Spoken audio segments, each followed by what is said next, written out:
करूया. वंदे गुरूणां चरणारविंदे संदर्शितस्वात्मसुखावबोधे जनस्य ये जांगलिकायमाने संसारहालाहलमोह शांत्यै. आपण योगतारावली या स्तोत्राचा कालपासून आंतरराष्ट्रीय योग दिनाच्या निमित्ताने इथे विचार करतो आहोत, चिंतन करतो आहोत. त्या स्तोत्रातला आजचा 4था श्लोक आपण पाहणार आहोत.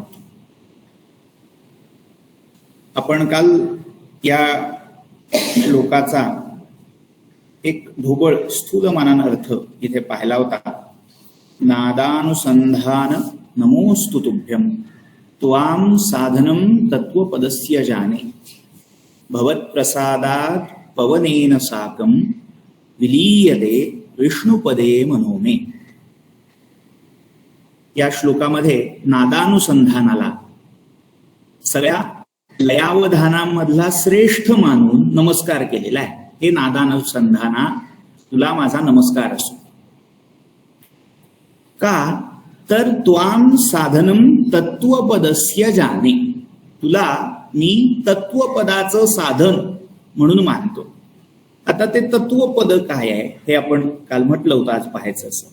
भवत्प्रसादात पवनेन साकं मे मनः विष्णुपदे विलीयते. तुला हे नादानुसंधाना मी तत्वपदाचं साधन म्हणून मानतो, जाणतो, म्हणून तुला हा नमस्कार करतोय. स्तोत्र आहे त्यामुळे वारंवार त्याच्यात नमस्कार, वंदन, शरण जाणं असे भाव हे व्यक्त होत राहणार आहेत. आता या सगळ्यामध्ये महत्वाची गोष्ट काय तर तत्वपद आणि विष्णुपद या दोन संज्ञा.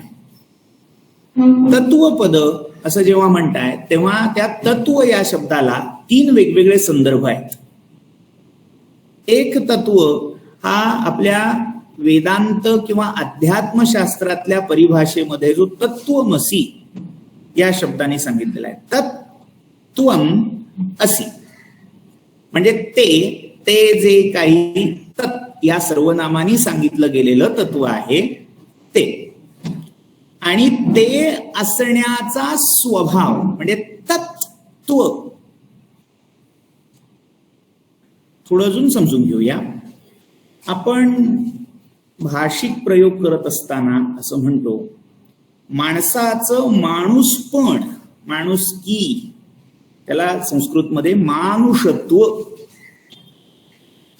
आचार्यांचा प्रसिद्ध श्लोक आहे, दुर्लभम त्रयमेवैतत् देवानुग्रह हैतुकम मनुष्यत्वम मुमुक्षुत्वम महापुरुष समुश्रयः.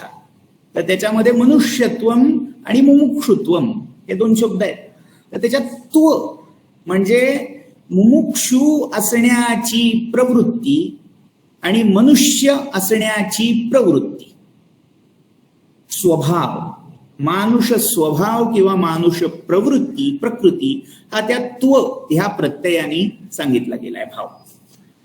त्यामुळे मनुष्यत्व म्हणजे ती मानवी असण्याची प्रकृती, प्रवृत्ती हा एक भाग, आणि दुसरी मुमुक्षुत्व. आता तसं इथे तत्व, तो, ते जे तृतीय पुरुषी सर्वनाम वापरलंय ते जे काही आहे ते, that is something, that is someone, ते जे सांगता येत नाहीये. सर्वनामाचा प्रयोग सहेतुक इथे केलेला आहे. का? जे अनिर्दिष्ट आहे, जे कोणत्याही नामाने, जे कोणत्याही रूपाने सांगता येणार नाही ते, म्हणून ते तत्. आता तत्वपदे, तत्वपदस्य जाने, साधनम तत्वपदस्य जाने त्वाम. त्वाम म्हणजे हे नादानुसंधाना मी तुला जाणतो. कसं जाणतो? तत्वपदाचं साधन म्हणून जाणतो. तत्वमसी मध्ये तत् म्हणजे ते ब्रह्म, त्वम तू जीव असून ते ब्रह्म आहेस, हा उपदेश आहे. तर त्यातलं जे तत्पद विशिष्ट असं ब्रह्म आहे, त्या ब्रह्मपदाच्या प्राप्तीचं साधन म्हणून मी तुला नादानुसंधाना मानतो, जाणतो, म्हणून तुला नमस्कार करतो. हा एक अर्थ. आता तत्व हा आपण सरधोपटपणे जो शब्द वापरतो तो एखादं तत्व, प्रिन्सिपल, काहीतरी एक अशी सत्ता, क्ष यज्ञ XYZ, त्याला आपण जे कोणत्या फॉर्म मध्ये, रूपामध्ये, आकारामध्ये बांधलेलं नाही, कल्पिलेलं नाही, त्याला आपण तत्व म्हणतो. म्हणजे जसं आपण म्हणतो की हल्ली आता असे वाक्प्रयोग ऐकायला येतात की गणपती ही देवता नसून ते तत्व आहे, शिव ही देवता नसून ते तत्व आहे, असे वाक्प्रयोग आपण ऐकतो. तर काय, सगुण साकाराच्या कल्पने पलीकडे असं काही जे आहे त्याला आपण तत्व म्हणतो. म्हणजे अग्नी हे महाभूत न धरता अग्नी हे तत्व आहे म्हटल्यावर त्या ज्वाळा, निखारे या दृश्य स्वरूपाच्या, अनुभूयमान रूपाच्या पलीकडे जे सूक्ष्म तत्व आहे, तन्मात्र तत्व आहे, त्याला आपण तत्व असं म्हणतो. म्हणजे स्थूलाच्या, सगुणाच्या कक्षे पलीकडे असणारं जे काही असं आहे, कल्पनेच्या पलीकडचं, अनिर्देश्य, अज्ञेय, ते तत्व. अल्टिमेटली त्याचा अर्थ पण ब्रह्म, परमतत्व असा करायचा. पुन्हा तिथे चालू, म्हणजे तत्व असं म्हणून जे आपण पाहत होतो तोच अर्थ इथे याही अर्थी आहे. आता तिसरं, तत्वपदस्य जाणे. आता इथे मेख अशी आहे की साधन म्हणजे काय, की जे तुम्हाला तिथपर्यंत पोहोचवतं किंवा त्याची प्राप्ती करून देतं त्याला साधन म्हणायचं. मग हा नादानुसंधान कशाची प्राप्ती करून देतोय, तुम्हाला अनिर्देश्य अशा आत्म ब्रह्म नामक कुठल्या तरी एका अवस्थेला, तत्वाला पोहोचवतोय. आता इथे दुसरी मेख अशी आहे, तत्व असं म्हणत असताना ते, हा निर्देश तुम्ही केव्हा करू शकताय, जेव्हा तुम्ही आहात. तुम्ही प्रथम पुरुषी एकवचनी आहात म्हणून तृतीय पुरुषी एकवचनी प्रयोग भाषिक दृष्ट्या तुम्हाला करता येतोय. अशी आपण एक कल्पना करू. हा हायपोथेटिकल आहे, असं असायची काही आवश्यकता नाही. एकच माणूस या जगात अस्तित्वात राहिला, कोणीही दुसरं नाही, काळं कुत्र नाही. कुत्र म्हणायला सुद्धा कुठला जीवाची कल्पना आहे, पण एकच माणूस होता आणि जग म्हणून काहीही नव्हतं. एकच एक जीव तिथे होता, भरून राहिलेला. अशा अवस्थेत तो, तू, मी, ते, हे कुठलेही व्यवहार संभवत नाहीत. त्यामुळे या सगळ्या सापेक्षतांच्या, थेअरी ऑफ रिलेटिव्हिटी, की तो, मी, हे सगळे जे पैलू आहेत, हे सगळे जे ज्याला आयाम म्हणू, डायमेन्शन म्हणू, या डायमेन्शनच्या पलीकडे नेण्याची, म्हणजे सगळ्या सापेक्षतांच्या पलीकडे असणारी जी अवस्था आहे ती निरपेक्ष अवस्था, ही तुम्हाला देहात असतानाच, म्हणजे तुम्ही त्वम आहात, ते तत् आहे, हे दोन्ही शाबूत ठेवून जी गोष्ट तुम्हाला जोडून देते, कशाला कशात विलीन न करता, म्हणजे तुम्ही देहातच आहात, इथे बसलेले आहात, आणि शिवाय तुम्हाला मी ते आहे ही भावना करून देणारं साधन. एक साधन तुम्हाला त्याच्यात नेऊन बुडवून टाकतं, संपवून टाकतं, तुमचं वेगळं अस्तित्व राहत नाही, ब्रह्म करून टाकतं. तेही ब्रह्ममयो भवेत. मग ते झाल्यावर तुमचा मागे उलटायची वाट राहणार नाही, एकदा गेलात की संपला. पण नादानुसंधानाचं वैशिष्ट्य असं आहे की तुम्ही इथे आहात, इथलं पण भान तुम्हाला आहे. कारण नादानुसंधान हे अनुसंधान करणारा कोणीतरी आहे ना, कोणीतरी त्याच्याकडे अवधान द्यायला हवा, शिल्लक हवा ना. तो जर अवधान देणारा वजा झाला तर नाद कुठला, अनुसंधान कुठलं, आणि तत्वपद कुठलं, राहणारच नाही.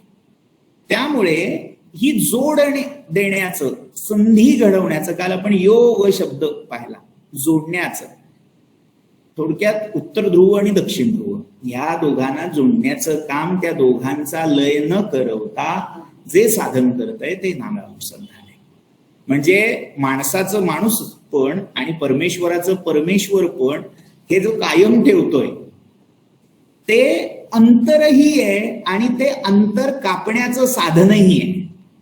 ही महत्वाची गोष्ट आहे की जर डिफरन्स बिटवीन ईश अँड जीव, जीवात्मा आणि परमात्मा या दोघांमध्ये अंतर काय आहे हे सांगायचं झालं तर तो नाद हे ते अंतर आहे.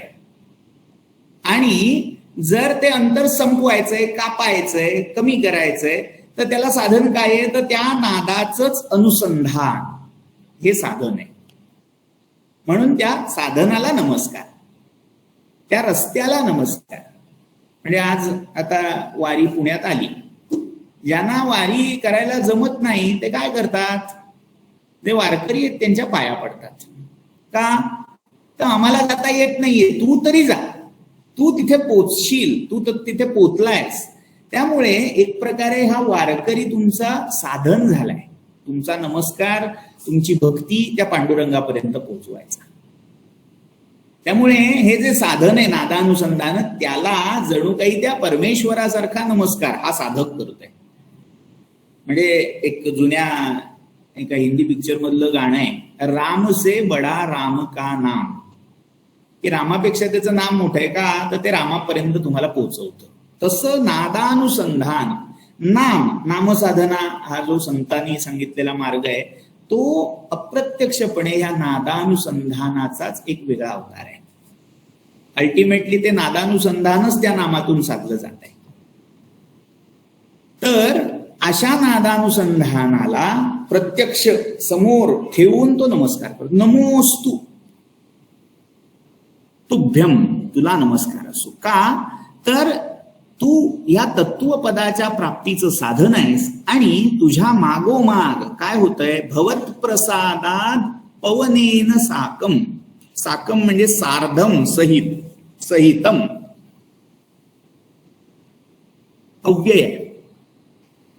तुझ्या प्रसादाने, हे नादानुसंधाना, तुझ्या प्रसादाने, भवत प्रसादात काय होतंय, मे मनहा, माझं मन, माझे विचार हे पवनेन साकम, पवनाबरोबर, पव, पू पव असा धातू आहे. वाहणे, पावन करणे असे दोन्ही अर्थ त्या धातूत आहेत. वाहणं म्हणजे तो प्राणायाम आपण काल जो पाहिला, नाडी शोधन ज्याच्यामुळे झालंय, तर त्या नाडी शोधन करणाऱ्या पवनाच्या बरोबर जेव्हा तो पवन हळूहळू हळू आपल्या बाह्य गती आकुंचित करून घेतोय, कमी करतोय, किंबहुना त्याला आकुंचन असं म्हणताही येणार नाही, कारण आकुंचनात पण एक फोर्स आहे, ओढून घेण्यासाठी फोर्स लागतोय, तोही त्या पवनामध्ये राहिला नाहीये. पण तो हळूहळू अशा एका तिसऱ्याच मार्गात प्रवेश करतोय की जिथे त्याला बाहेरून कोणी लोटणारा किंवा आतून कोणी खेचणारा असा घटक नाहीये. तो आपला आपण हळूहळू मर्ज होत चाललाय, डिझॉल्व्ह होत चाललाय. अशा एका अवस्थेत तो जातोय, शिरतोय. आणि ती अवस्था काय आहे, तर ती अवस्था म्हणजे विष्णुपद आहे. विलीयते विष्णुपदे मनोमे तद विष्णू परमं पदम. ऋग्वेदामध्ये त्या विष्णूच्या पदाचं वर्णन आहे. आता याच्यासाठी एक कल्पना आपल्याला लक्षात घ्यावी लागेल. मायथॉलॉजी इथे येते, पुराण कल्पना. की पुराणात एक अशी कथा आहे की त्या विष्णूंनी त्रिविक्रम केले, 3 पावलं टाकली आणि त्या 3 पावलामध्ये सगळं विश्व, त्रैलोक्य व्यापून टाकलं. ही पुराणातली कथा नाही आहे. पुराणातल्या कथेत 2 पावलात सगळं विश्व व्यापलं आणि 3रं पाऊल कुठे टाकू असं बलीला विचारलं आणि त्याला बद्ध केलं. पण वेदात जो संदर्भ मिळतो तो त्रिपदा, धारयत देव, हा रोदसी तेजसी उभे असं त्याचं वर्णन आहे. म्हणजे द्यूलोक आणि भूलोक, आणि अर्थात त्या दोन्हींच्या मध्ये असणारा भुवरलोक म्हणजे अंतरिक्ष, हे ज्याने आपल्या पावलात तोलून व्यापून क्रमून टाकलं. यज्ञो वै विष्णू, तो यज्ञ आहे, तो विष्णू आहे, अशी कल्पना आहे. पुराणांनी तीच कल्पना पुढे चालवली आणि ते तिसरं पाऊल पुढे टाकलं. आता याच्यात विष्णू ही अशी गतिशील व्यापनशील शक्ती आहे. मग अनेकांनी सूर्याशी त्याचा संदर्भ दाखवलाय, कोणी आकाश तत्वाशी त्याचा संबंध दाखवलाय. जे असेल ते असो, आपण फक्त ती संकल्पना बघतोय. ती देवता आहे आणि ती 3 पावलात हे जग काय जे आहे ते व्याप्ती झाली. मग ती 3 पावलं कुठली कुठली? यास्काने निरुक्तामध्ये मग ती वेगवेगळी भौगोलिक स्थानही सांगितली. और्णवाभ नावाच्या एका नैरुक्ताचं मत तो सांगतो की गय शिरसी, आजचं भारतातलं जे गया आहे तिथे एक पाऊल आहे. मग त्या अशा 3 ठिकाणी त्यांनी पावलं टाकली असावीत असा एक इतिहासकार सांगतो. एक सांगतो की सूर्य जो आहे ना, म्हणजे पूर्व क्षितिज, माध्यान्ह म्हणजे माध्यंदिन क्षितिज, आकाशाचा मध्यबिंदू, आणि तिसरं म्हणजे सायान्न, पश्चिम क्षितिज. अशा 3 स्टेप, अशी 3 पावलं त्यांनी टाकली आणि तो सगळं जग व्यापून टाकता झाला. म्हणजे काय, आकाशात 3 ह्या पॉइंटवर सूर्य पोचतो आणि अर्थात सगळ्या जगाला तो प्रकाशित करून टाकतो, म्हणजे व्यापून टाकतो. मात्र इथे हा आध्यात्मिक संकेत घ्यायचा आहे. वैदिक मंत्रांचा, सूक्तांचा अर्थ केवळ एकांगी एकदेशी आपल्याला करता येत नाही. त्याचे वेगवेगळ्या डायमेन्शननी अर्थ केले जातात. तर त्या डायमेन्शन्स काही वेळेला आधी भौतिक असतात, भौतिक दृष्ट्या त्याचं केलेलं डिकोडिंग. दुसरं आधी दैविक असतात. दैवी म्हणजे ज्या मानवी कक्षेच्या पलीकडच्या शक्ती आहेत, प्राकृतिक शक्ती किंवा अतिप्राकृतिक शक्ती, त्यांना देव म्हटलेलं आहे. त्यांना अनुसरून म्हणजे ज्याच्यामध्ये या देवांविषयीच्या मूर्ती कल्पना येतात. मग इंद्र आहे, वज्र धारण करणारा वगैरे वगैरे. तर त्या आधी दैविक आहेत आणि तिसरी आहे आध्यात्मिक. म्हणजे हा सगळा बाजूचा पसारा कट करून टाका, वजा करून टाका. जे काही आहे ते बाहेरच्या जगात नसून तुमच्या या 3.5 फुटी देहामध्ये आहे आणि त्या देहामध्येच तुम्हाला सगळं हे शोधायचं आहे ब्रह्मांड. हा विचार करून त्याचं जे अर्थनिर्धारण आहे ते त्या आत्मानम अधिकृत्य कृतः अर्थः आध्यात्मिक, तो आध्यात्मिक अर्थ लावला जातो. मग जेव्हा तुम्ही शरीरामध्ये तो विष्णू शोधताय तेव्हा ती तुमची चेतना आहे जी 3 पावलामध्ये तुमचं अस्तित्व व्यापून टाकते. मग 3 पावलं, 3 चेतना कुठं आहे? तर ती 3 पावलं जी सांगितलेली आहेत. पहिलं पाऊल म्हणजे तुमचं, आता थोडा हठयोगाचा संदर्भ इथे यायचा आहे. पहिलं पाऊल समजा जे तुमच्या मूलाधारात आहे, पहिलं पाऊल. दुसरं पाऊल तुमच्या हृदयात आहे आणि तिसरं पाऊल हे तुमच्या ब्रह्मरंध्रात, सहस्रारात आहे.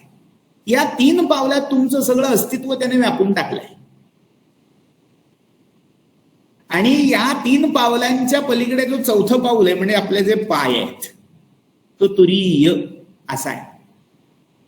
विष्णू किंवा उपेंद्र ही वेदांत किंवा सांख्यांच्या दृष्टीने पादेंद्रिय जे आहे, कर्मेंद्रियापैकी एक, त्याची देवता मानलेली आहे. त्यामुळे तो त्याचा तुरीय, दृक, भौतिक जगातला भाग आहे. मात्र जो तुमच्या दृष्टीच्या पलीकडचा टप्पा आहे तो हा आत्मिक, आतला टप्पा. मूलाधाराच्या ठिकाणी पहिलं पाऊल, हृदयाच्या ठिकाणी ज्याला अनाहत चक्र म्हटलंय त्याच्या ठिकाणी दुसरं पाऊल आणि ब्रह्मरंध्राच्या ठिकाणी तिसरं पाऊल. अशा 3 पावलात तुमचं अस्तित्व त्याने व्यापून टाकलं. आता काय झालं, तिसरं जे पाऊल आहे म्हणजे जे वरचं परमाकाशातलं पाऊल, ते सगळ्यात उत्तम, सर्वोत्कृष्ट मानलं जातं आणि त्याला योगशास्त्रामध्ये संज्ञा आहे परमाकाश, पराकाश. तिथे ते पाऊल आहे आणि त्या तिसऱ्या पावलाच्या ठाई माझं मन प्रवेश करत होतंय. आता इथे योगातले जे अंतरिम प्रवाह आहेत, म्हणजे योगातले अंतरिम संप्रदाय, योगातल्या योगात, योग सिद्धांतामध्ये जे काही परस्पर छोटे छोटे मतमतांतर, मतप्रवाह म्हणता येतील, त्याच्यामध्ये एक कल्पना अशी आहे की विष्णूची 3 पदं आहेत ना, त्यातली 2 पदं इथे आहेत आणि तिसरं पद इथे आहे. ही एक आहे. कारण आज्ञाचक्र हे द्विदल मानलेलं आहे. म्हणजे ती 2 पावलं त्याची इथे आहेत आणि तिसरं पाऊल तिथे. म्हणजे सगळा जो काही त्या आकाशाचा भाग आहे तो इथपासून इथपर्यंत ब्रह्मरंध्र त्या आज्ञाचक्र इथपर्यंत आहे. त्यामुळे त्या प्रांतामध्ये माझं मन प्रवेश करत आहे. कोणाबरोबर? पवनेन साकम. मन पवन असा संत वाङ्मयामध्ये कायम जोड प्रयोग तुम्हाला दिसेल. तो मन पवन काय आहे? मनाला या योगाच्या एका विशिष्ट स्थितीनंतर पवनत्व वातस्वरूप प्राप्त झालेलं आहे. आणि नुसतं मनाला नव्हे तर पुढे जाऊन त्या कुंडलिनी म्हणून जी काही सत्ता सांगितली तिलाही मरुत असा शब्द येतो. तर त्याच्या धक्क्याने माझं मन हे त्या विष्णू पदात लीन होऊ पाहत आहे. आता विष्णू पदाचा अजून एक संदर्भ जर तुम्ही संस्कृत कोश काढून पाहिले तर विष्णुपद याचा एक अर्थ आकाश असा होतो. आकाश तत्व भौतिक, म्हणजे कुठेही त्याच्यात देवबीव काही आणायची गरज नाही. विष्णुपदम आकाशम. आकाश अंबर जे आहे म्हणजे थोडक्यात जे अल्टिमेट तत्व आहे, शेवटचं तत्व आहे, भूत महाभूतापैकी शेवटचं भूत, त्या भूतामध्ये माझं मन म्हणजे त्या आकाशामध्ये लीन होत आहे. आकाश ही अन्य महाभूतांची सत्ता जिथे चालत नाही अशी एक काहींच्या मते, म्हणजे काहींच्या मते याचा अर्थ नास्तिक, विशेषतः बौद्ध आणि दुसरे देहात्मवादी चार्वाक यांच्या दृष्टीने अस्तित्वात नसणारी गोष्ट आहे. काहीच नाही म्हणजे आकाश आहे. पण वैदिक आस्तिक दर्शनांच्या दृष्टीने ते आहे. ते बाकीचं काही तिथे दिसत नसलं तरी ते स्वतंत्र आहे. ते निगेशन नाहीये, तो अभाव नाहीये, तो भाव आहे, आकाशाचा भाव आहे. तर तिथे माझं मन हे विलीन होतंय. कशामुळे? तुझ्यामुळे, नादानुसंधान. म्हणून त्या नादानुसंधानाला नमस्कार. आता पुढे ते म्हणतायत जालंधरोड्यान मूलबंधान जल्पंती कंठोदर पायु मूलान बंधत्रयेस्मिन परिचीयमाने बंध कुतो दारुण काल पाशात. या सगळ्या सायमल्टेनियसली म्हणा किंवा क्रमशः म्हणा होणाऱ्या प्रक्रिया आहेत. काहींच्या बाबतीत क्रम आहे, टप्प्याटप्प्यात ते होत जात आहे. आणि काहींच्या बाबतीत त्यांची जी चेतना असते ती इतकी सक्रिय झालेली असते की एकदम ह्या घटना घडायला लागतात, एक समयावच्छेदे करून. असंही काही ना घडतं. सगळ्यांच्या बाबतीत हे झाल्यावर ते झाल्यावर ते असा क्रम उत्क्रम किंवा व्युत्क्रम असतोच असं नाही. काहींच्या बाबतीत हे घडतानाच तिकडे, म्हणजे जसं एकदम अष्टावधानाचा कार्यक्रम केला जातो तसंही काहींच्या बाबतीत, सगळे अनुभव नाही मात्र यातले काही हे घडायला लागतात. तर इथे दुसरा तो त्याच वेळी घडणारा सगळा प्रकार म्हणजे बंधांचा आहे. बंधत्रयाभ्यास हठयोगामधला एक महत्वाचा टप्पा. आपला योगाचा प्रवास हा बरेच वेळा प्राणायामावर आणि आसनावर सुरू होतो आणि त्याच्यावरच संपतो. मात्र योगाची जी तशी प्रचारात किंवा माहिती नसणारी जी अंग आहेत त्यामध्ये हा बंधाभ्यास, बंधत्रयाभ्यास हा फार महत्वाचा आहे. किंबहुना आसन आणि प्राणायामानी हे बंध साध्य केले जातात. म्हणजे साध्य साधन भाव इथे आहे की आसन आणि प्राणायाम चांगले पक्के जमायला लागले. स्थिर सुखम आसनम, एकदा ते स्थैर्य आलं, सुखानुभूती यायला लागली, म्हणजे आपण पद्मासन घालून बसणं यालाच आज योग म्हणतोय. पण तुम्हाला ती खालनं अशी निकड आहे की कधी एकदा ते सोडतोय, कधी एकदा पाय मोकळे करतोय, कधी एकदा तो योगासनाचा तास संपवतोय. असं होतं. शीर्षासन घातलं की किती वेळ ते खाली रक्त यायला लागलं, डोळे लाल व्हायला लागले, कधी एकदा तो उतरतोय. असं होतं. मात्र आसनाचं वैशिष्ट्य हेच सांगितलंय की त्याच्यात स्थैर्य आलं पाहिजे. त्याच्यात तुम्ही कधी एकदा सोडतोय अशी भावना राहता कामा नये.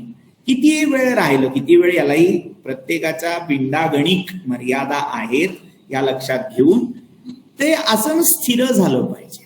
तिथे तुमच्या मनाचं शरीराचं स्थैर्य समत्व टिकलं पाहिजे, तरच त्याला आसन म्हणावं.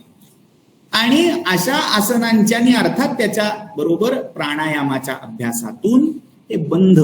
आता हे बंध काय आहेत, मी आता अगदी सगळे म्हणजे मुळात हे दाखवण्याची गोष्ट नाही, ती घडण्याची. बंध पडत जातात. 3 बंध सांगितलेत. मूलबंध किंवा मूलाधार बंध, दुसरा उड्डीयान बंध किंवा ओड्याण बंध, आणि तिसरा जालंधर बंध, ज्याला प्राकृत भाषेत जालिंदर असंही म्हटलेलं आहे. ओड्याण, जालिंदर आणि मूळ हे प्राकृतामध्ये आलेले मूळ. आता या प्राकृतातून त्याचं संस्कृतायझेशन झालं, त्या संस्कृतातून प्राकृतात गेले. हा संशोधनाचा भाषिक शास्त्रज्ञांचा मुद्दा आहे, त्याच्यात मी शिरत नाही. जे काही या नावानी सांगितलेत ते. आता मूळ बंध म्हणजे काय, तुमच्या शिवणी म्हणजे थोडक्यात गुदमार्ग, गुदद्वार आणि जननेंद्रिय यांच्या मधली जी जागा आहे, प्रत्येकाच्या स्त्री पुरुष त्यांच्या शरीरात ती आहे. त्या शिवणीमध्ये आत मूलकंद अशी एक जागा आहे. कंद, मूळ म्हणजे आपण झाडाचं जसं मूळ धरतो तसं तुमच्या अस्तित्वाचा, तुमच्या जीवित्वाचा कंद, अंकुर जिथे फुटलाय. यासाठी म्हणजे ह्याचं अगदी व्हिज्युअलायझेशन करायचं असेल ना, तर ज्ञानेश्वरीचा 6वा अध्याय अतिशय उत्तम. एक एक सगळी चित्र अशी डोळ्यासमोर उभं करतात माऊली. तर ये विश्वबीजाची कोंभा सावली केली. कोंभ कसा निघावा, तुमचं असणं एखाद्या झाडासारखं आहे आणि त्या झाडाचा पहिला अंकुर कोंभ जणू असावा, तसा तो मूलकंद आहे. तिथे तुमचं सगळं असणं. म्हणजे आता मॅडम सांगतील आधुनिक स्वास्थ्य विज्ञान जे हे झालंय, तर स्टेम म्हणजे त्या काय नाळ असते त्याच्यावर आता सगळा विज्ञान, म्हणजे त्याच्यावरून काही चिकित्सा, पुढे त्याच्यावर येणारे विकार किंवा हे त्याच्यावरून त्यांची चिकित्सा करण्याचं तंत्रज्ञान आलं आता. ट्रीटमेंट अर्थात. पण त्याच्याही पेक्षा सूक्ष्म ही कल्पना आहे की तुमचं सगळं अस्तित्व मध्ये विकार असू देत, गुण असू देत, किंवा जी काही तुम्हाला उन्नती आध्यात्मिक भौतिक प्राप्त करायची, त्या सगळ्याच एन्कोडेड फॉर्म या मूलाधार मूळकंदामध्ये आहे. इथनं स्फुरण होत आहे सगळं. म्हणजे तुम्ही त्याच्यावर लक्ष केंद्रित केलं, तुम्ही त्याला एक उत्तम प्रकारे प्रशिक्षित केलं की तुम्हाला हवं तसं व्यक्तिमत्व तुम्ही घडवू शकता. हा मूलाधाराचा मूलकंदाचा विशेष. तर ते जे मूलकंद आहे त्याच्यावर दाब देणं, डाव्या पायाची जी टाच आहे ती तिथे लावायची. बसताना सिद्धासन ही सगळ्यात आयडियल पोझिशन आहे त्याच्यासाठी.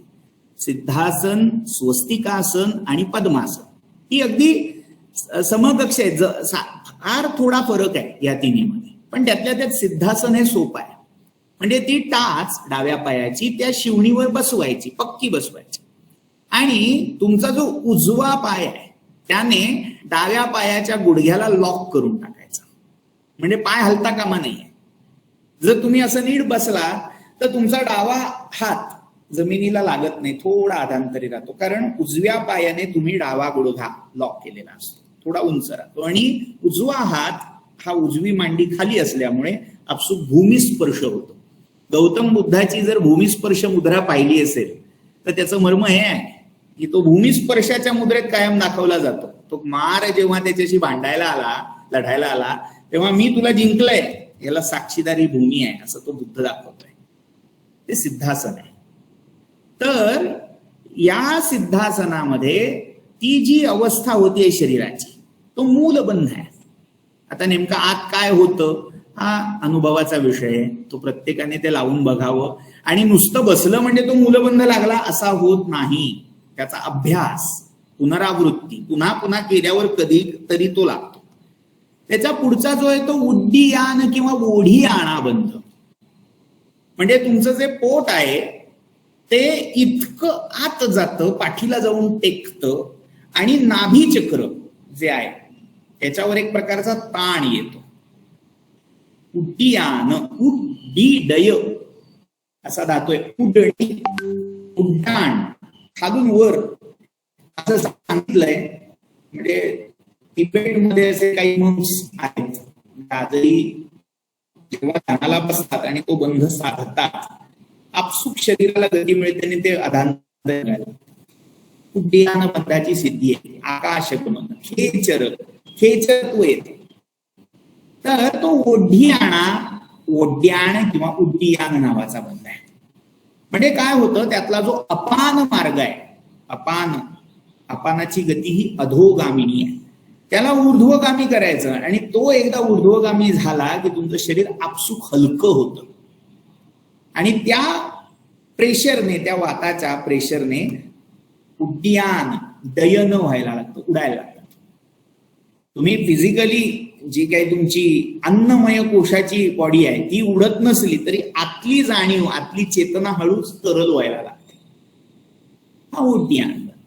आणि त्याच्या पुढचा आहे तो जालंधर बंध, म्हणजे जाळी, जालांधारयती. शरीरामध्ये नाड्यांचं जाळं आहे आणि त्या नाड्यांच्या जाळ्यांची जी 6 केंद्र सांगितलेली आहेत त्यांनाच आपण चक्र असं मानतो. आता गंमत काय आहे, त्यांचं एक स्टेशन हे गळ्यात आहे तुमच्या. हा जो कंठ आहे ना, गलांत. आणि सगळ्यात महत्वाची गोष्ट जी भारतीय अध्यात्मशास्त्राने सांगितलेली आहे, आणि अर्थात भारतीय अध्यात्मशास्त्राच्या ज्या शाखा जगामध्ये पसरल्या त्यांनी स्वीकारली, मनाचं स्थान हे ते गलांत आहे. मन कुठं आहे अजूनही चाचपणी सुरू आहे. कोणी मेंदूत दाखवतंय, कोणी हृदयात दाखवतंय, कोणी पेशीत दाखवतंय.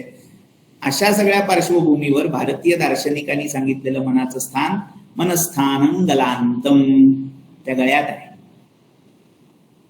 त्याला जवळपासचं चक्र हे विशुद्धी चक्र म्हणून ओळखलं जातं.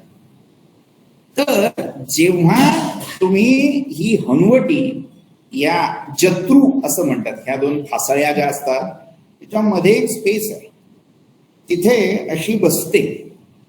म्हणजे आता मी नाही दाखवणार आहे, काळजी नका करू, कारण ते एकदा त्याला बसलं की तेच करावं, बोलण्याच्या भानगडीत पडू नये. तर ती एकदा तिथे बसते, आणि बसते म्हणजे तुम्ही बसवत नाही, त्या शरीराची आकुंचन अवस्था अशी येते की आपसूक तुम्ही बसता, हातावर हात ठेवता, मुद्रा लावता आणि ती बसते. तातखीळ कशी बसते तशी ती हनुवटी तिथे जाऊन बसते. आपसूक होणारा हा बंध पाहिजे. तुम्ही बंधाचा अभ्यास करता, मात्र तो अभ्यास झाल्यावर ते आपसूक घडलं पाहिजे, प्रतिक्षिप्त क्रियेसारखं घडलं पाहिजे. तेव्हा काय होतं, तो जालंधर बंध सिद्ध होतो. त्या सगळ्या ज्या जाळ्या आहेत ना, आतल्या नाड्या, त्या अशा पकडल्या जातात आणि त्या पकडल्या की तो जालंधर बंध सिद्ध होतो. तो झाला की काय होतं, वाक् सिद्धी प्राप्त होते. तो बोलतो ते होईल. आणि सगळ्यात महत्वाचं, तुमच्या विचारावर तुम्हाला अंकुश प्राप्त करण्याची सिद्धी प्राप्त होऊ शकते. याच्यातली एक सिद्धी म्हणजे ह्या सगळ्यात क्षुद्र आणि आनुषंगिक सिद्धी आहे, त्याच्या मागे आपल्याला जायचं नाहीये. पण अशी एक स्थिती होते की आपल्याला हवं ते स्वप्न पाडता किंवा पाडवता येतं. अनेकांना मानसिक ताकद ही अशी प्राप्त होते की मला हवं ते स्वप्न मी पाडू शकतो, किंवा एखाद्याला हवं ते स्वप्न पाडवू शकतो. जेवढा अभ्यास वाढेल तेवढंही वाढेल. हे सगळं मनावर आहे. मन हे त्या विशुद्धी चक्राच्या आगेमागे आहे, तिथे आहे, पसरते. त्यामुळे तो साधला जालंधर बंध की आपसूक त्या विचारांना एक सुसूत्रता येईल. त्याची जी जाळी विचारांची पसरली आहेत ना, म्हणजे ते नुसतं नाड्यांचं जाळं नाहीये, ते विचारांचं, संकल्प विकल्पांचं जाळ आहे. त्याच्यावर पण तुमचा होल्ड, धारण तुम्ही करू शकाल. जसा तो कोळी म्हणजे मासे पकडणारा, तो जाळं फेकतो आणि खेचून घेतो. फेकणं आणि खेचणं ही जी क्षमता त्याच्यात आहे ती तुमच्यात येईल. तुमच्या विचारांच्या, संकल्प विकल्पांच्या बाबतीत. हे मी सांगतोय सगळं अशासाठी की आपल्या सगळ्यांची व्यक्तिमत्व ही 3 गोष्टींवर बरेच वेळा बेतलेली असतात किंवा त्याच्यात अडकलेली असतात. या 3 ज्या गोष्टी आहेत ना, या त्या 3 बंधात सांगितल्या. पहिला जो बंध आपण मूलबंध पाहिला, त्या मूलबंधातून जी गोष्ट तुमच्या व्यक्तिमत्वातली साधली जाते, सांधली जाते, ती आहे काम. काम, वासना किंवा इच्छा, दोन्ही गोष्टी. आणि त्या कामवासनेचं बीज कुठे असेल तर ते मूलाधारात आहे. त्यामुळे जेव्हा तुम्ही त्या स्थानाला चिमटीत पकडता, बांधून टाकता, तेव्हा कामवासना ही नियंत्रित होऊ शकते. म्हणून ज्यांना ब्रह्मचर्य पालन करायचंय त्यांनी मूलबंधाचा अभ्यास करा. बाकी कितीही भौतिकदृष्ट्या ब्रह्मचर्याचा खटाटोप केला पण मूलबंध साधलेला नसेल तर स्खलन किंवा बरेच वेळा जी प्रतिक्षिप्त क्रिया होते ती होण्याचा संभव असतो. म्हणून मूलबंधाचा अभ्यास ब्रह्मचर्य. काम हे तुमच्या व्यक्तिमत्वातला एक फार महत्वाचा अविभाज्य घटक आहे. तुम्ही स्वीकारा अथवा नका स्वीकारू, तो आहे व्यक्तिमत्वात. म्हणून तुमचं एक असणं हे डिफाईन होऊ शकते. दुसरी गोष्ट आहे भय, भीती. ती आहे तुमच्या नाभी चक्राच्या, त्याला काहींनी मणिपूर म्हटलंय, काहींनी स्वाधिष्ठान म्हटलंय. योगातले मी मगाशी जे म्हटलं अंतरिम मतप्रवाह, तर त्यामध्ये ते नाडी चक्र जे, नाभी चक्र जे आहे त्याच्यावर भयाचं केंद्र आहे. तुमचं सगळं भय हे तिथे आहे. जेव्हा तुम्ही उड्डियान किंवा ओढियाणा बंध साधताय तेव्हा तुमचा भयावर कंट्रोल स्थापन होतोय. तुम्ही त्या भयाला बांधून टाकताय, धरताय, धारण करू शकताय. लक्षात घ्या, आपण जेव्हा भयभीत झालो, मी भ्यायलो, एक छान वाक्प्रचार मराठीत आपण वापरतो, पोटात गोळा आला. का? खरंच ती प्रक्रिया होते. म्हणजे बघा, एकदम जेव्हा भस्कन अकल्पित आकस्मिक संकट येतं अशी हे होतं, पण जे काय हलतं ते पोटात हलतं, पोटात काहीतरी झाल्याचा भावना होते. किंवा दुसरी एक प्रतिक्षिप्त क्रिया मलमूत्र सुटतं. पशूंच्या बाबतीत हे दिसतं. इथे घाबरले, गाय, पाडस किंवा वासरं ही घाबरली की पहिलं मलमूत्र विसर्जन. का? नाभी चक्र. तर तुमची भीती, भय हे त्या बंधाने तुम्ही कंट्रोलमध्ये आणू शकता. काम, दुसरं भय आणि तिसरा विचार. माणसाचं माणूसपण या 3 गोष्टींनी करू शकताय. भय तुम्ही किती कमी करताय, काम किती कमी करताय, काम म्हणजे कार्य नव्हे, काम वासना, आणि विचार तुम्ही किती संयत करताय याच्यावर तुमचं माणूस असणं हे डिफाईन होईल. जेवढं कामाच्या बाबतीत तुमचा अतिरेक, जेवढी भीती जास्त आणि जेवढे विस्कळीत विचार जास्त, तेवढे तुम्ही मनुष्यत्वाकडून पशुतेकडे झुकायला लागता. त्यामुळे ही 3 केंद्र आहेत आणि ही 3 केंद्र त्यांच्यावर कंट्रोल स्थापन करायचं काम, अभ्यास या 3 बंधांच्या अभ्यासातून केलाय. कारण ही 3 स्थानं आहेत. त्या विचारांचं स्थान मन जे कंठात आहे, गलांत, भीतीचं स्थान नाभी चक्र आणि कामाचं स्थान हे मूलाधार.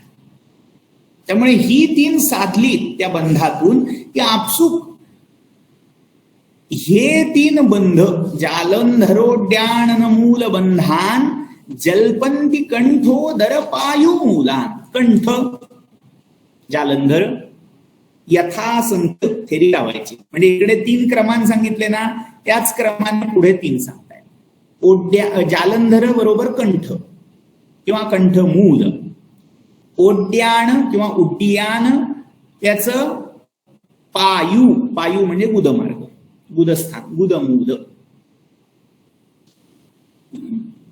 आय एम सॉरी, उदरमूल म्हणजे नाभी, सॉरी. आणि मूल म्हणजे मूलाधार म्हणजे पायू, मूल. आता हे तीन बंध ज्यांना परिचित झाले, म्हणजे ज्यांचा रोजचा घरोबा झाला यांच्याबरोबर, परिचीयमाने वर्तमानकारी विशेषण वापरतायत ते. परिचीयमाने, एकदा परिचय व्हायला लागला, एकदा उडबस सुरू झाली, म्हणजे थोडक्यात बंध जमायला लागले की काय होईल? बंध कुतो दारुण काल पाशात. ज्यांनी काम, भय आणि विचार जिंकले त्यांनी काळ भय जिंकलं. दारुण अशा कालपाशाचा बंध या जीवाना उरत नाही ज्यांचा या तीन बंधांचा अभ्यास होतो.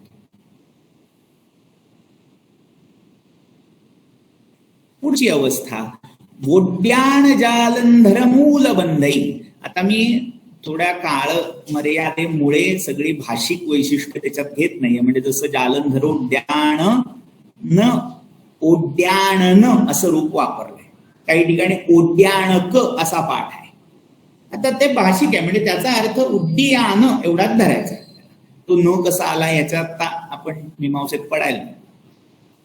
ओड्याण किंवा ओड्याण जालंधर मूल बंधई पुन्निद्रितायाम उरगांगनायाम प्रत्यंमुखत्वात् प्रविशत सुषुम्नाम गमागमौ मुंशति गंधवाहा. 6वा श्लोक आपण पाहतो. काय होतं? आता हे तीन बंध साधले की काय होते? तर उन्निद्रितायाम उरगांगनायाम, सती सप्तमी आहे की या तीन बंधांच्या अभ्यासांनी उरगांगना म्हणजे नागिण, उरग म्हणजे नाग, त्याची अंगना म्हणजे बायको, नागिण, त्या नागिणीला उठवलं जातं. उन्निद्रिताया, निद्र, निद्रित आणि उन्निद्रित म्हणजे जी झोप चाळवून उठली, तिची झोप चाळवली जाते. ही जी चराचरामधली प्राणशक्ती आहे, चैतन्य शक्ती आहे, जिला आपण चेतना, एनर्जी अशा वेगवेगळ्या शब्दांनी व्यवहार करतो, जिचा ती शक्ती म्हणजे जी ब्रह्मांडात आहे तीच पिंडात आहे, ती कुंडलिनी या नावाने सांगितलेली आहे. आता कल्पना अशी आहे की जेव्हा तुम्ही स्थूल शरीर बघताय, त्या स्थूल शरीराचं अगदी छान डिसेक्शन केलं, कुठेही तुम्हाला ही काही नागिण बिगिण काही दिसणार नाही. दिसतील त्या आतड्यांच्या सगळ्या तो जंजाळ दिसेल आणि कुठे आहे नागिण असा प्रश्न येतो. मात्र हा जो हठ योगातला कुंडलिनी योगाचा किंवा षटचक्र निरूपणाचा भाग आहे, हा धारणेचा भाग आहे. धारणा म्हणजे जे मूळ पातंजल योगसूत्रामध्ये सांगितलेलं आहे. म्हणजे काय? याला एक सोपं साधं उदाहरण, आपण रोज सकाळी उठल्यावर सूर्य मंडल पाहतो, सूर्याचा गोळा. भौतिक जगात आधुनिक विज्ञानाच्या दृष्टीने तो सूर्य म्हणजे काय आहे? तर अनेक तप्त वायूंचा किंवा वायू अवस्थेत गेलेल्या धातूंचा गोळा, म्हणजे तो सूर्य.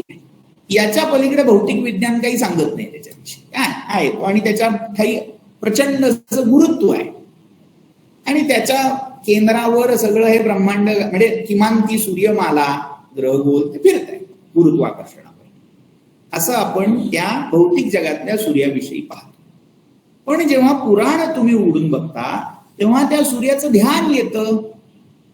ध्येय सदा सवितृमंडल मध्यवर्ती नारायण सरसिजासन सन्निविष्ट केयूरवान मकरकुंडलवान किरीटी हारी हिरण्मय वपुः धृतशंख चक्र, असं ध्यान येतं. म्हणजे काय? त्या सूर्यमंडलाच्या अंतस्थ असा एक पुरुष बसलाय. काय आहे तो? तर त्याची किरीट, कुंडल, सगळी आभूषण धारण केली आहे. हैमी म्हणजे त्या सोन्याची आभूषण आहे, सुवर्ण हिरण्मय वपुः, पूर्ण शरीर सोनेरी आहे, सोन्याचं आहे असं म्हणू शकतो. शंख चक्र हार असं सगळं परिकर धारण केलेलं आहे. आणि असा तो त्या सूर्यमंडलांतस्थित पुरुष, त्याचं ध्यान सांगितलं.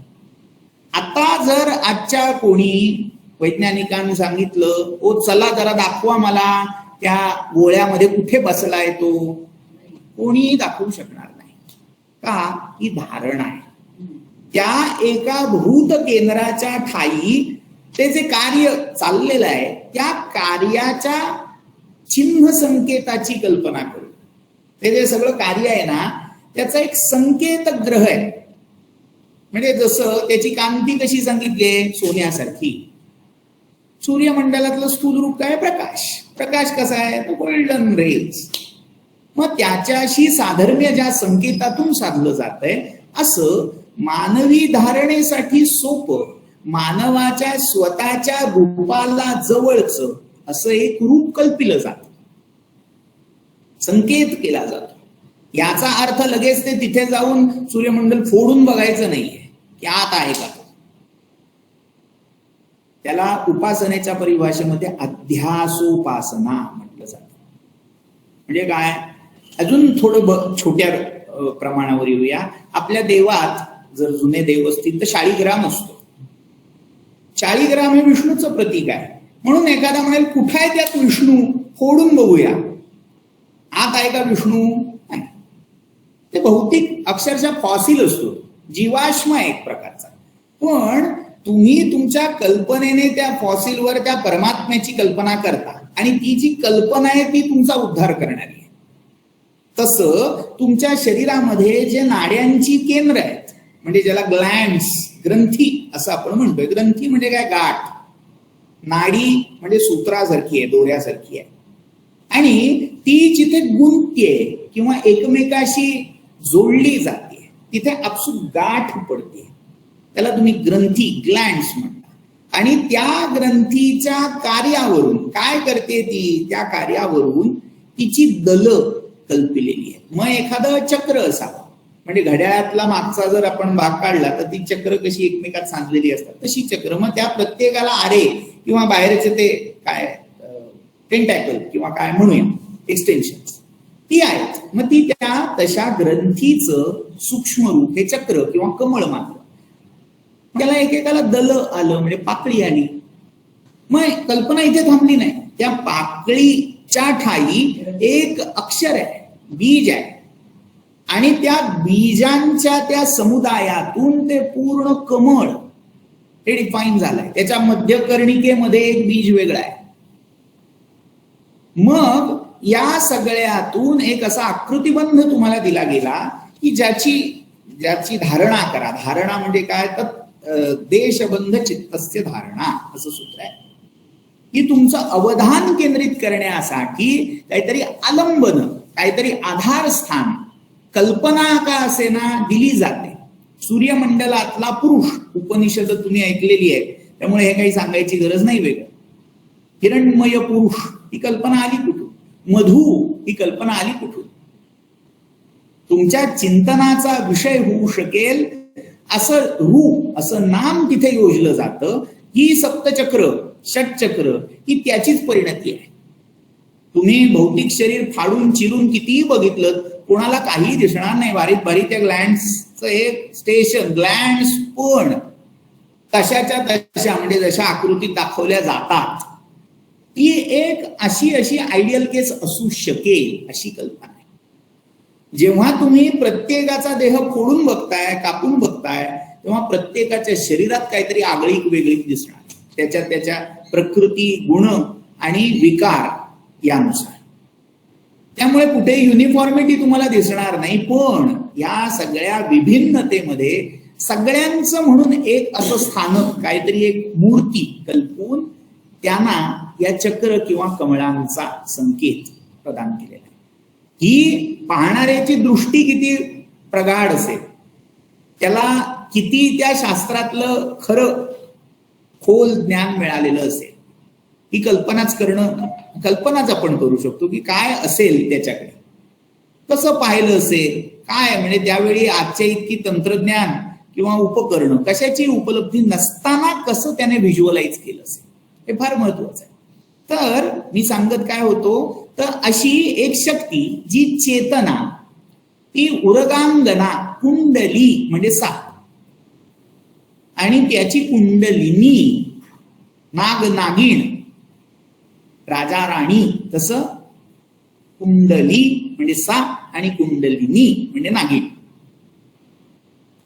कुंडल या शब्दाचा अर्थ स्पायरल, गोलाकार, पण गोल असाही नाही, सर्पिल आकार. गोल म्हणजे नुसता गोल होतो, ज्याला आधी अंत काही दिसत नाही. स्पायरल असा जेव्हा शब्द, त्याचा आत कुठेतरी केंद्र असतं आणि बाहेर कुठेतरी त्याचं दुसरं टोक असतं. त्याला म्हणायचं कुंडल, गोल गोल गोल. आणि म्हणून कुंडलिका असा शब्द आधुनिक संस्कृतात जिलबीला वापरला जातो. जिलबीचं कडं असतं त्याला कुंडलिका किंवा चकलीला म्हणतात. तर काय, आत केंद्र कुठेतरी, मी ती गोल आकार घेत घेत वेटोळी खात खात कुठेतरी बाहेर, म्हणजे दोन एंड ज्याला आहेत, आत बाहेर, अशी एक चेतना शक्ती यांनी कल्पिली, जी प्रत्येक पिंडामध्ये, प्रत्येकाच्या शरीरामध्ये, अगदी पशु शरीरामध्ये पण आहे. पशुही त्या कुंडलिनीतून सुटले नाहीत असं आपल्याला वाटायला नको की फक्त माणसाच्या ठाई आहे. जे जे या विश्वामध्ये आहे, अस्तित्वमान आहे, मग ते जड असो चेतन असो, प्रत्येकाच्या ठाई ती चेतन आहे. फक्त ती सुप्त, प्रसुप्त, अर्धसुप्त, अर्ध जागृत किंवा जागृत यापैकी कुठल्या पेजमध्ये आहे, त्यानुसार तिला कुंडलिनी म्हणायचं नाही म्हणायचं हे ठरवलं. पण प्रत्येकाच्या ठाई ती चित, स्फुरण म्हणून कुंडलिनी आहे. आता तिला नागिणीचं रूप का दिलं, तर नागाची गती ही कायम अधोगामी असते. आपल्याकडे दोन प्रवृत्ती आहेत, एक सर्प आणि दुसरी गरुड. सुपर्ण आणि सार्प अशा दोन प्रवृत्ती आहेत. सौपर्ण वृत्ती म्हणजे ही ऊर्ध्वगमन वृत्ती आहे, वर उडणं, आणि सार्प वृत्ती ही अधोगमन वृत्ती आहे, मुळाशी जाणं, खाली बिळात जाऊन दडणं. त्यामुळे ही चेतना कशी आहे, जर थर्मोडायनॅमिक्सचा रूल पाहिला तर चेतना ही अधोगामिनी आहे. ऊर्जा ही अधोगामिनी आहे. वर जिथे उंचवटा आहे तिकडून ती खालच्या दिशेला, म्हणजे थोडक्यात जिथे खड्डा असेल तिकडे वाहत जाते. मग ती कशी आहे, साप कसा आहे तशी ती ऊर्जा आहे, चेतना आहे. ती खाली, तुमचं सगळं पिंडाचं स्वरूप पाहिलं तर त्याच्यात सगळ्यात तळाशी, मुळाशी ती जाऊन बसली. म्हणजे तेव्हा जो अंकुर आहे ना तुमचा, जीवांकुर, त्याला वेटोळं घालून बसली. म्हणून ती आपल्या मूर्तिशास्त्रात कल्पना आहे, शिवाची पिंडी आणि त्याला वेटोळं घालून बसलेला नागोबा. आला कुठून, इथून. ती चेतना त्या अस्तित्वाला तुमच्या वेटोळं घालून बसली. तुमच्या अस्तित्वाला जाणण्यामधला सगळ्यात पहिला विळखा हा चेतनेचा आहे. ती गंमत आहे. म्हणजे तुम्हाला सगळ्यात पहिलं स्वतःची जाणीव करून देणारी ही चेतनाच आहे, आणि सगळ्यात जास्त तुम्हाला स्वतःच्या ओळखीपासून दूर ठेवणारी ही चेतनाच आहे. ती जर सुप्त असेल तर तुम्ही स्वतःच्या ओळखीपासून दूर असाल. ती जर जागृत झाली आणि तिच्या इप्सित स्थानी पोचली तर मी कोण आहे, स्वकेंद्र काय आहे, याच्या परमोच्च अवस्थेला तुम्हीच पोचणार. त्यामुळे ती जेव्हा सुप्त अवस्थेत आहे म्हणून ती वेटोळ, नागिणीचे पिले असं ज्ञानेश्वरांनी वापरले. नागिणीचं छोटी नागिण, पिल्लू, ते कसं आहे, वेटोळ, 3.5 वेटोळी. पुन्हा हा 3.5चा संकेत आला. ओंकाराच्या मात्रा 3.5 मांड्या. या म्हणजे कसं हे योगशास्त्रातले संकेत आपल्या समाज मानसामध्ये रूढ होतात बघा. पेशवाईतले शाणे सांगताना 3.5 हाच संकेत वापरला. 3.5 शाणे पेशवाईतले. महाराष्ट्रातली शक्तीपीठ 3.5 कुठनं आलं? ही जी अर्धमात्रा प्लस 3 मात्रा, ही जी अवस्था आहे ना चेतना, ही अशी 3 अधिक अर्धा या अशा अवस्थांमध्ये सांगता येते. म्हणजे काय, 3 म्हणजे जागृत, स्वप्न, सुषुप्ती, ही 3 वेटोळी आहेत तिची. आणि चौथीची तुरीय आहे समाधी, ती अर्धीच आहे. म्हणजे नाग जर वेटोळं पाहिलं, कल्पना करा नागोबा वेटोळं घालून बसलाय, किती वेटोळी झाली? 3 वेटोळी आहेत. आणि तिसरं वेटोळं संपतंय म्हणजे काय होतंय, वेटोळं पूर्ण होऊन शेपटी बाहेर राहते ना, ती शेपटी बाहेर राहिली, ती अर्ध पूर्ण नाही झालं, ते अर्ध आहे. बघा, हे छोटे छोटे संकेत तुम्हाला उपासनेत कुठे कुठे दिसत आहेत. हा एक वेगळा अभ्यास आहे चिंतनाचा. म्हणजे शंकराच्या पिंडीला अर्धीत प्रदक्षिणा का करतात, त्याचा कुठेतरी संबंध या संकेताशी आहे. असो, त्याच्यात नको शिरायला. ती उरगांगना 3.5 वेटोळी घालून बसली. समाधी दशा ही अर्धीच आहे. का तर त्या अर्ध्या अवस्थेत ती चेतना मी चेतना आहे म्हणून जागतीये, आणि त्या पलीकडच्या अर्धामध्ये परार्ध, त्या परार्धामध्ये ती मी चेतना त्या जाणीवेलाही पारखी होते, परमात्मा म्हणून होती. म्हणून ते 3.5 हा संकेत आहे. त्या शेवटच्या म्हणजे चौथं असं म्हणता आलं असतं त्यांना, पण त्या चौथ्या तुरीयेमध्ये फक्त एक उपाधी स्पंद मात्र ती चेतना आहे, आणि त्या स्पंदाच्या पलीकडे येतो परमात्मा आहे. म्हणून तिथे कल्पना आली पुढे अर्ध नारी नटेश्वर, अर्धा पुरुष. म्हणजे पुरुष म्हणजे पुन्हा मेल फिमेल असा धरायचा नाही, अर्धी चेतना आणि अर्धा त्या चेतनेच्या पलीकडचा केवळ सत, सन्मात्र. ही चेतना चित आहे आणि तो सत आहे. सत आणि चित या दोघांचा जेव्हा संगम होतोय तेव्हा होतोय तो आनंद आहे. म्हणून तो सच्चित आनंद, ही अवस्था तिथे आहे वेदांतात. शंकराचार्य हे वेदांती होते. मग प्रश्न असा आहे, तो योगात कुठे शिरले मध्येच? योगदर्शन सांगायचं नाही, वेदांताची अनुभूती ही योग मार्गातून सुद्धा प्राप्त करता येते. तुम्ही शेवटी वेदांताच्या स्टेशनला येऊन पोहोचता, हे आचार्यांना यत्न दाखवून द्यायचं.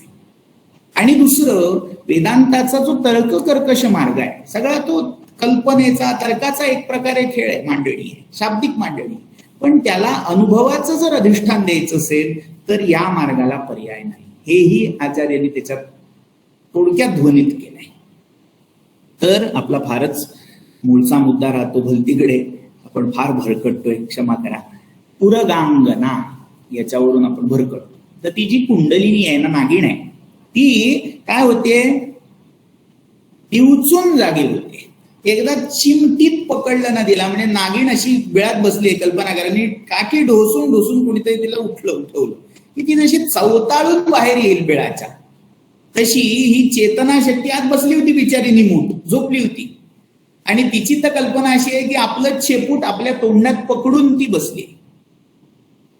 म्हणजे काय, ही चेतना स्वतःला सुटणं, ते जे सर्कल आहे, सर्कल ऑफ लाईफ, त्यातून मुक्ती आपण असं म्हणतो. की बेडी सुटण्यासाठी आधी स्वतःची शेपटी तिला तोंडातून सोडवावी लागेल, तेव्हा ते वर्तुळ संपणार आहे, दुष्टचक्र संपणार आहे. याला एक संकेत तुम्हाला अजून पूर्व दिशेला जरा गेलात तर तिकडे सापडतो. म्हणजे तिकडे चायनीज किंवा जॅपनीज या म्हणजे ताओइझम ज्याला म्हटलंय, त्याच्यामध्ये येन आणि यांग हे जे द्वंद्व सांगितलं, त्याचं सगळ्याच मिळून एक सर्कल होतं, आणि त्याची एक महीन अशी मधली रेषा आहे. त्या सर्कलला संपवायचं असेल तर त्या 2 रेषा वेगळ्या कराव्या लागतील.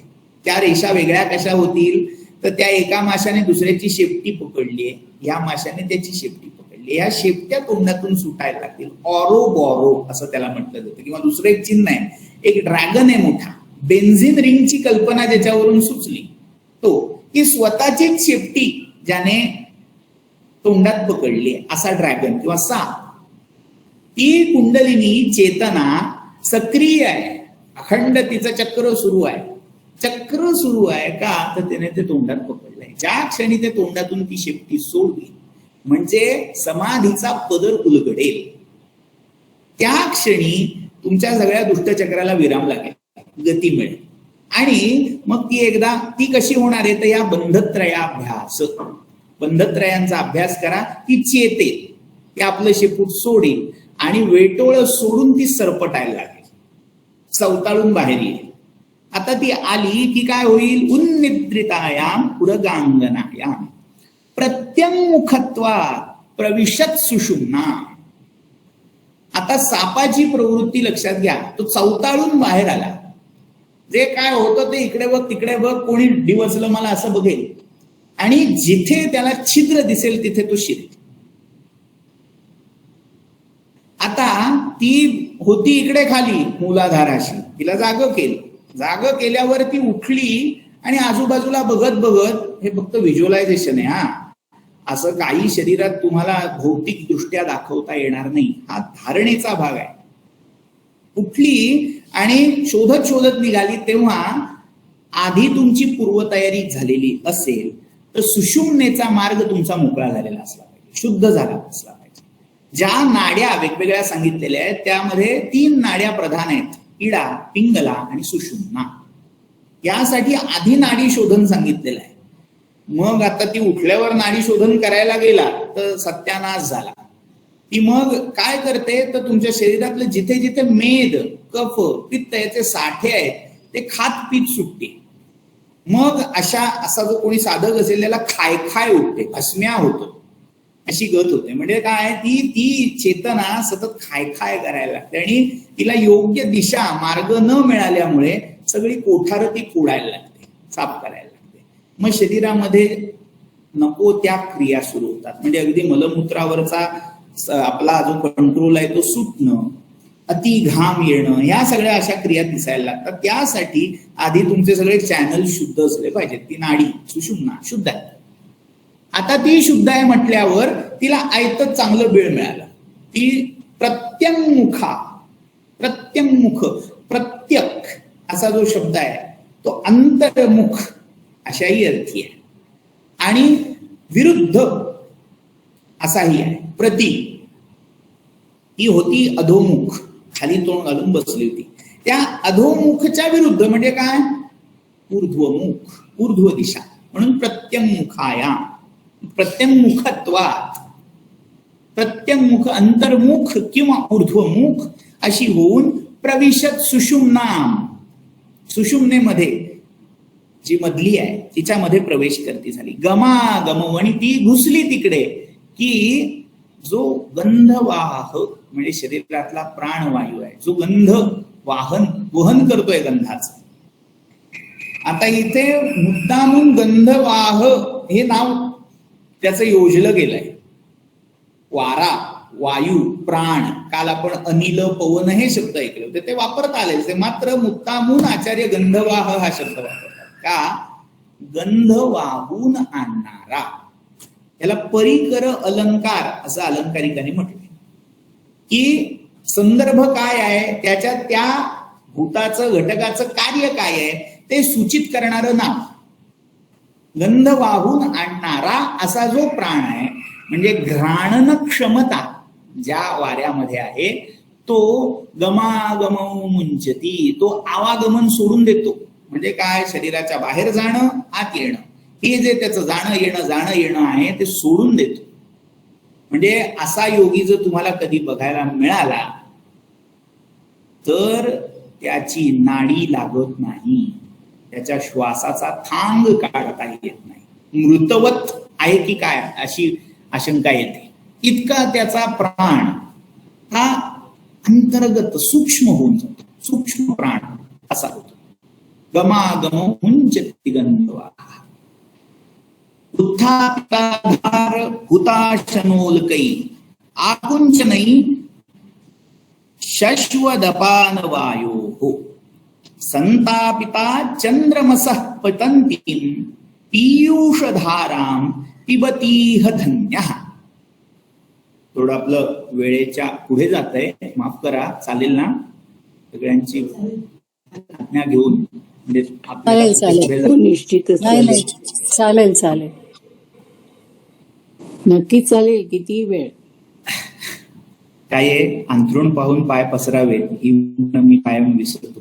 त्यामुळे आपल्याला 3 दिवसाच्या अवधीमध्ये आटोपत घ्यायच्या ऐवजी फारच फापट पसारा माझ्याकडून होतोय, त्याबद्दल माफ करा. पण सविस्तर शिकवायला आणखी दिवस वाढवले तरी आम्हाला चालेल. उत्थापिताधार हुताशनोल्कैः, आधार हुताशन असं म्हटलंय. तो जो खाली बसलेला शांत, म्हणजे मराठीत एक ग्राम्य मराठीत शब्द छान आहे, शेलका शब्द आहे, गांजील बसलाय ते बसू दे ना. गांजील गप्प बसलं होतं ते कशाला उठवायचं, मोहोळ. तसा तो हुताशन शांत होता, अगदी मंद होता. तो खालचा जाळ तो आणखीन चेतवला, आग पेटवली. सगळ्या बैरागी, संन्यासी किंवा विशेषतः नागा साधू जर तुम्ही पाहिलेत तर त्यांच्या रिच्युअलमध्ये एक फार महत्वाची गोष्ट आहे, धुनी रमाना. प्रत्येक तो साधू स्वतःची वेगळी धुनी सांभाळतो. खरा संकेत काय आहे, ती शरीरातली ही धुनी पेटवणं, हा विस्तव पेटवणं, मूलाधार हुताश, तो अग्नी चेतवणं, सतत प्राणाग्निहोत्र सुरू ठेवणं. औपनिषदिक परिभाषेत त्याला प्राणाग्निहोत्र म्हटलंय. संन्यास जेव्हा घेतला जातो तेव्हा संन्यास मार्गामध्ये एक संकेत असा आहे की अग्निहोत्र समारोप, त्या अग्निहोत्राचा समारोप केला जातो. जे अग्नी, जो विवाहाग्नी घेतलेला आहे विवाहाच्या वेळी, त्या अग्निहोत्राचं पालन अगदी वानप्रस्थ होईपर्यंत, वानप्रस्थाच्या शेवटच्या मर्यादेपर्यंत करायचं. पण त्याच्यानंतर संन्यास घ्यायचा झाला की तो अग्नी उदरानलामध्ये, पोटामधला जो अग्नी आहे त्याच्यात समारोपित करायचा, विसर्जन करायचं. म्हणजे भौतिक अग्नी कोणताही ठेवायचा नाही. तुम्ही जे जेवताय तेच अग्निहोत्र आहे. म्हणून आता तिथे हुताशन असा शब्द आहे. हुत जे आहुती स्वरूपात अर्पित केलेला हवीर द्रव्य आहे, त्याचं अशन करणारा, भक्षण करणारा. म्हणजे तुमच्या ज्या सगळ्या वासना आहेत ना, हा हुताशन, जो मूलाधाराच्या ठाई लागलेला हुताशन आहे, तुमच्या सगळ्या म्हणजे विषयांचं जे ग्रहण आहे, म्हणजे आपली इंद्रिय जे इनटेक घेत आहेत, करतायत, त्या सगळ्याच्या आहुत्या त्या अग्नीत पडतायत. म्हणजे तुमची जगण्याची दिशा ही वरून खाली आहे, वरून आहुत्या टाकतायत, त्या पोचतायत त्या अग्नीला, आणि तो अग्नी असा चेततोय. मात्र आता त्याची उलटी गती आहे. तो वरच्या आहुत्यांनी तर्पित नाही झालेला, तो खालच्या प्राणाच्या आणि अपानाच्या कोंडीमुळे जी ऊर्जा जागी झाली, त्या ऊर्जेच्या झटक्याने तो प्रज्वलित झालाय. ही आधार हुताशनोलतेही आकुंचनही शश्वद अपान वायू. अपान वायूचं आकुंचन झालं. मूलबंधामध्ये तो तुमचा गुदमार्ग आहे, त्याचं आकुंचन करून घ्यायचं आहे.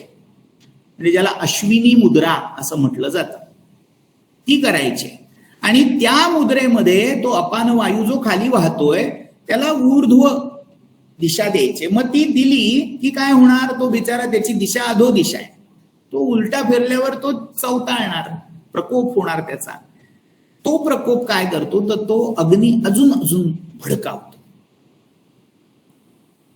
संतापिता चंद्रमसः पतंतीम पीयूषधारा पिबती हलन्या. आता काय झालं, हा अग्नी पेटला, ज्वाळा वर उफाळायला लागल्या, आणि त्या भिडल्या कुठपर्यंत, तर तो ताप तुमचा जात शेवटी इथपर्यंत, त्रिकुटापर्यंत आला. त्रिकुट हा अजून एक पारिभाषिक शब्द आहे. जिथे 3 नाड्या तुमच्या एकत्र होतात, त्रिकूट. इडा, पिंगला आणि सुषुम्ना या जिथे एकत्र येतात, म्हणजे तुमच्या शरीरातलं प्रयाग जे आहे, म्हणजे भ्रूमध्य, किंवा हा जो सगळा एरिया आहे तो सगळा प्रयागाचा भाग आहे, त्याला त्रिकूट म्हटलंय. त्रिकूट हाट, गोल्हाट अशा संज्ञा तुम्हाला या युगात आढळतील. ज्ञानेश्वर माऊलींच्या, निवृत्तीनाथांच्याही अनेक स्फुट रचनांमध्ये यांचे उल्लेख आहेत. कबीरांच्या अनेक भजनामध्ये यांचे उल्लेख आहेत. तर त्या त्रिकुटाचलावर, ते त्रिकुट जे आहे ना, तिथे एक कल्पना अशी आहे, चंद्रकोर आहे, चंद्र आहे. माऊली वर्णन करतात, चंद्रामृताचे तळे. तिथे चंद्र याला एक शब्द आहे, सुधांशु.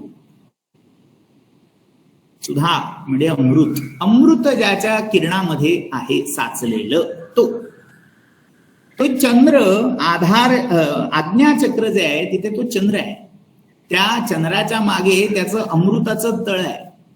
आणि ते साचलेलं ज्या घड्यात आहे, साचलंय म्हणजे कसं आहे, फ्रोझन आहे, गोठलेलं आहे. आणि त्याला या खालच्या अग्नीच्या झळा एकदा पोचायला लागल्या, उष्मा तिथे पोचला की साधी प्रतिक्षिप्त क्रिया काय आहे त्याची, जे गोठलेलं आहे ते वितळणार. मग ते चंद्रामृत हळूहळू ओघळायला लागतं, पागळायला लागतं, वितळायला लागतं. आणि त्याची धारा पीयूष, त्याला पीयूष अमृतच म्हटलंय. पतंती पडते, खाली पडायला लागते, वरून धारा ती स्रवायला लागते, त्याला चंद्रामृत स्राव असं म्हणतात. याच्यासाठी अजून एक मुद्रा, म्हणजे हा आता पुन्हा मुद्रांचं एक अभ्यास हा सांगितलेला आहे. त्यासाठी जी खेचरी मुद्रा म्हणून सांगितलेली आहे, म्हणजे ज्याला इंद्रयोनी म्हटलं जातं, आपली जी पडजीभ आहे त्या पडजिभेच्या मागे जे रंध्र आहे तिथपर्यंत तुमची जीभ उलटी करायची. त्याच्यासाठी हठयोगामध्ये एक फार अघोर वाटेल असा मार्ग सांगितलाय. तुमच्या जिभेच्या खाली जो टाका आहे ना तो हळूहळू हळू कापत न्यायचा. पूर्वी फार, आणि जर असा नीट झाला नाही तर अतिरक्तस्रावान लोक दगावायची. असो, आपण काही करायचं नाही, त्यातलं आपण ऐकायचंय फक्त. तर ही जीभ पडजिभेच्या मागे पोचवली की ती खेचरी मुद्रा सिद्ध होते, आणि ती खेचरी मुद्रा सिद्ध झाली, नुसती जमली एकदा तर नाही हा, अभ्यास आहे. ती एकदा झाली की ते वरचं जे चंद्रामृताचं तळ आहे ते पागळायला लागतं, आणि मग ते चंद्रामृत त्याची धारा ही त्या खालच्या अग्नीपर्यंत पोचायला लागते. आणि एकदा ती धारा स्रवायला लागली मग तो जो साधक आहे त्याची सिद्धी अशी होते, अन्न पाण्या वाचून कितीही दिवस राहू शकतो. ती पियुष धारा त्याला पोषित करत राहते. म्हणजे मध्यंतरीच एक कोणीतरी उत्तर भारतातलेच एक योगी गेले असं ऐकलं. ते कित्येक वर्ष त्यांनी अन्न पाणीच घेतलं नव्हतं. नाव मी विसरलो, पेपरातही आलं होतं. कशी जगू शकतात? इव्हन पुण्यामधलं, फार लांब जायची गरज नाही, पुण्यामध्ये नारायण पेठेमध्ये मुंजाबाचा बोट, तिथे एरंडे स्वामी म्हणून होते, म्हणजे शंकराचार्य पीठ संकेश्वरच आहे त्याच्यावरचे आचार्य. ते तिथे येऊन अक्षरशः त्यांचा आहार म्हणजे काही मुठभर मकाणे दूध ह्याच्यावर ती विभूती कित्येक वर्ष, आणि नुसतं दलित गात्र होऊन जगणं नाही, कार्यप्रवण तत्पर होऊन कित्येक संघर्षाला तोंड देऊन तगली. आणि त्यांना विचारलं तर ते सांगायचे, लोकांना असं वाटतं की अन्न म्हणजे भौतिक जे खातात तेवढंच अन्न, याच्याही पलीकडची अनेक प्रकारची अन्न आहेत. काही लोक प्राणभूक म्हणजे केवळ प्राण, वायुभूक होऊन राहायचे उल्लेख आहेत योगशास्त्रामध्ये. असो, आता तात्पर्य काय, तो अग्नी जो प्रज्वलित झालाय ती पियुष धारा त्याला तर्पित करते. आणि ही तर्पण क्रिया जी आहे ती ज्यांच्या बाबतीत झाली, पिबती इह ते धन्य, ते धन्य धन्य होतात. बंधत्रयाभ्यास विपाक जाताम विवर्जिताम रेचक पूरकाभ्याम विशोषयंती विषय प्रवाहम विद्यां भजे केवल कुंभरूपा. ही विद्या जी आहे ती केवल कुंभरूपा आहे. आता ते त्यात आणखीन एक स्पेसिफिक विद्या सांगतात. प्राणायामामध्ये 3 प्रक्रिया आपण काल पाहिल्या, रेचक, पूरक, कुंभक. याला अजून स्पेसिफाय त्यांनी केलं, केवल कुंभक. कुंभकाचेही अनेक प्रकार आहेत, अंतःकुंभक, बाह्य कुंभक. त्याच्यामध्ये जो सहज स्वभावतः निसर्गतः होणारा कुंभक आहे त्याला केवल कुंभक म्हणतात. कोणत्याही बाह्य प्रयत्नाशिवाय जो कुंभक होतो त्याला म्हणतात केवल कुंभक. ती केवल कुंभ रूपा जी विद्या आहे ती विद्या ती काय करते तर विशोषयंतीम विषय प्रवाहम. ही जी चंद्रामृताची धार जी लागते ना तिला मध्ये मध्ये, म्हणजे बरेच वेळा असं होतं, शेतामध्ये पाट काढले जातात आणि जे उंदीर किंवा घुशी असतात ते पाट हळूच उखळून ठेवतात, बिळं काढतात, आणि तुम्ही पाणी सोडलं तिकडनं मोठेचं की ते त्या झाडांना न मिळता वाटेत हे जे बिळं असतात त्याच्यातच शिरून मुरून संपून जातात.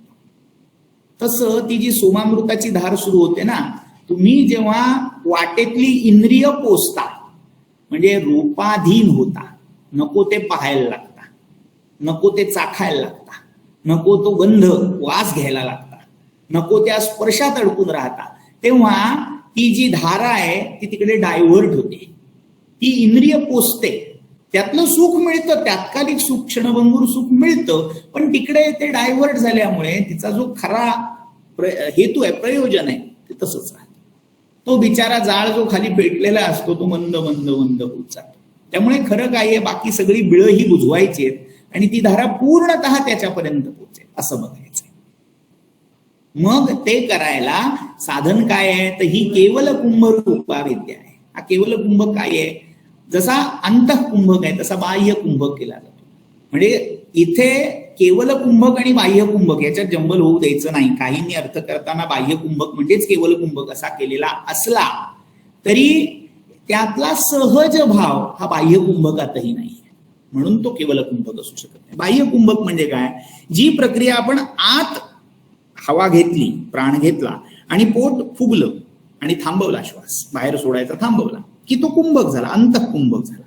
मात्र आपण जेव्हा पूर्ण श्वास बाहेर काढतो रेचकाने आणि पोटात खड्डा पडतो आणि तुम्ही श्वास थांबवता, पुन्हा आत घ्यायचा, मधली जी फेज आहे तो बाह्य कुंभक आहे. मात्र ही प्रक्रिया जेव्हा तुम्ही न ठरवता सहज घडायला लागेल तेव्हा तो केवल कुंभक. कोणताही कुंभक जेव्हा तुमच्या जाणीवेतून न घडता नेणिवेत घडायला लागेल तेव्हा तो केवल कुंभक आहे. आणि तो झालेला केवल कुंभक तुमच्या या विषय प्रवाहाच्या चोरीमारीला, म्हणजे तिकडनं उजनी पवना धरणातून पाणी निघालं खरं, पण विवक्षित स्थळी न पोचता भलतीकडेच वळवलं गेलं असं होत नाही. ही केवल कुंभरूपा विद्या त्याला त्याच्या उद्दिष्टापर्यंत पोहोचवते, सहाय्य करते. ठीक आहे, असे आपले 8 श्लोक आज इथे झाले. आज थांबूया. उद्याच्या दिवसात काय पूर्ण होईल असं नाही, पण यथाशक्य जेवढं होईल तेवढं पाहू. आणि जर आपल्याला संस्थेकडून परमिशन मिळाली तर पुढच्या आठवड्यात, शुक्रवारी नाही, शुक्रवारी आपला उपनिषद वर्ग असतो, शनिवारी 4था शनिवार आहे त्यामुळे ऑफ आहे, तर सोमवार मंगळवार पुढच्या आठवड्यात आपण सोयीनुसार हे करूया. याची सर्वांनी कृपया नोंद घ्यावी. सर्वांना मनपूर्वक धन्यवाद. शांती मंत्र घेऊया आणि थांबूया. सर्वेत्र सुखिनः सन्तु, सर्वे सन्तु निरामयाः, सर्वे भद्राणि पश्यन्तु, मा कश्चित् दुःखमाप्नुयात्. ओम शांति शांति.